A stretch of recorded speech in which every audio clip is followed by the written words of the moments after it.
Hello movie lovers 2006లో వచ్చిన blockbuster cult classic movie Mungaru Male గుర్తుందా?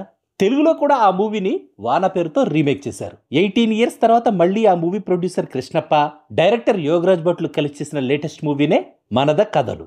సుముఖ, రసికా శెట్టి, అంజలి అనీష్లు ప్రధాన పాత్రలో, రంగాయన రఘు, దత్తన్న సపోర్టింగ్ క్యారెక్టర్స్ లో నటించిన ఈ కన్నడ మూవీ మార్చిలో థియేటర్స్ లో రిలీజ్ అయి హిట్ అయింది. IMDbలో 8.5 రేటింగ్ ఉన్న ఈ మూవీ ఇప్పుడు అమెజాన్ ప్రైమ్ వీడియోలో స్ట్రీమింగ్ అవుతుంది.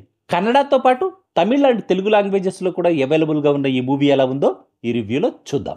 ఇదొక రొమాంటిక్ డ్రామా.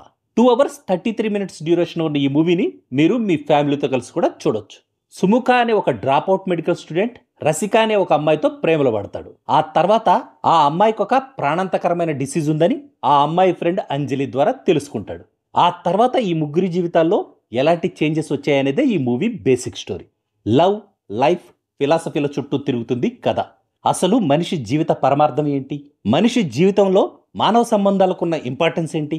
పట్టుదలతో మొండిగా పోరాడితే ఎవరైనా ఎంతటి బ్యాడ్ సిచ్యువేషన్లో ఉన్నా ఆ పరిస్థితుల నుంచి ఎలా రికవర్ అవ్వచ్చు అనే విషయాన్ని చూపించారు ఈ మూవీలో.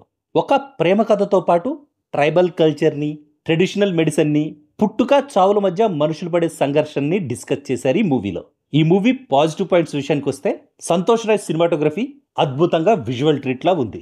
హరికృష్ణ బ్యాక్గ్రౌండ్ మ్యూజిక్ కూడా బాగుంది. తను కంపోజ్ చేసిన పాటలు కూడా మెలోడియస్ గా ఉన్నాయి. డైరెక్టర్ గా యోగరాజ్ భట్ చేసిన ప్రయత్నం కూడా బాగుంది. డ్రాప్ అవుట్ మెడికల్ స్టూడెంట్ గా యాక్ట్ చేసిన సుముఖ యాక్టింగ్ సూపర్. రసికా శెట్టి, అంజలి అనీష్లు కూడా పోటాపోటీగా యాక్ట్ చేశారు ఈ మూవీలో. సపోర్టింగ్ క్యారెక్టర్ చేసిన రంగాయన రఘు, దత్తన్నలు కూడా తమ క్యారెక్టర్స్ కి 100% జస్ట్ ఇచ్చేశారు. ఇక ఈ మూవీ నెగిటివ్ పాయింట్స్ విషయానికి వస్తే వర్కౌట్ అవని హ్యూమర్, లాజిక్ లేని సీన్స్, ఎన్నో విషయాల్ని ఒకే మూవీలో చెప్పాలనుకోవడం వల్ల ఆ విషయాలన్నీ క్లమ్జీగా ఉండడం, ప్రజెంట్ జనరేషన్ కి కనెక్ట్ అయ్యేలేని ఈ మూవీ నేపథ్యం ఈ మూవీకి మైనస్ పాయింట్స్. ఫైనల్ గా చెప్పాలంటే this movie is a decent one time watch. ఓటీటీలోనే కాబట్టి ఒక 2.5 గంటలు హ్యాపీగా మీ ఫ్యామిలీతో కలిసి టైం పాస్ చేయొచ్చు. That's all in this review friends. మళ్ళీ నెక్స్ట్ రివ్యూలో కలుసుకుందాం. Thank you for watching.